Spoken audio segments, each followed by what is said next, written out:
Let the world hear his word. ஒன்றையும் வாதினாலாவது வீண் பெருமையினாலாவது செய்யாமல் மனத்தாழ்மையினாலே ஒருவரை ஒருவர் தங்களிலும் மேன்மையானவர்களாக எண்ண கடவீர்கள் என்று பிலிப்பியர் 2:3 வாசிக்கிறோம். எனக்கு அன்பானவர்களே, இந்த நாள் தியானத்துக்கு உங்களை அன்புடன் அழைக்கிறேன்.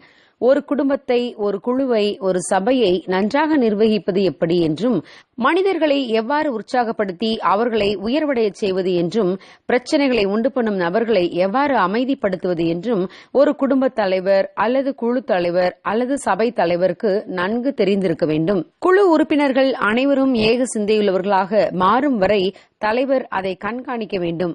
ஒரு நல்ல தலைவர் கீழ்கண்ட பண்புகளை பெற்றிருக்க வேண்டும்.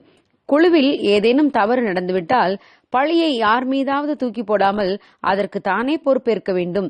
அந்த குழுவில் நன்மையான வெற்றியான காரியம் பாதி செய்யப்பட்டு இருக்குமானால் நாம் அனைவருமே இதுவரை பெற்ற வெற்றிக்கு காரணம் என்று பாராட்ட வேண்டும்.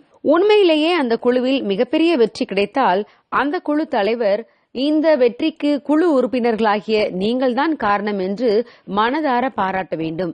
இவ்வாறு ஒரு குழு தலைவர் வெற்றி கிடைக்கும் போதெல்லாம் அந்த குழு உறுப்பினர்களை பாராட்டினால் குழுவில் உள்ள அனைவரும் குழு தலைவரோடு இசைந்தே எந்த காரியத்தையும் செய்வார்கள். பவுல் அப்போஸ்தலன் இந்த தலைமைத்துவ பண்புகளை பெற்றிருந்ததால் தான் பல இடங்களிலும் சபைகளை நிறுவி வெற்றியாக நடத்த முடிந்தது.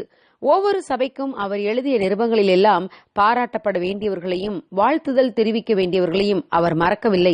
தனக்காக பிரயாசப்பட்டவர்கள், தன் ஊழியத்தில் தனக்கு தோள் கொடுத்தவர்கள், தன் பலவீனத்தில் தன்னை தாங்கியவர்கள் என்று அனைவரையும் பேர் பேராக வாழ்த்தினார்.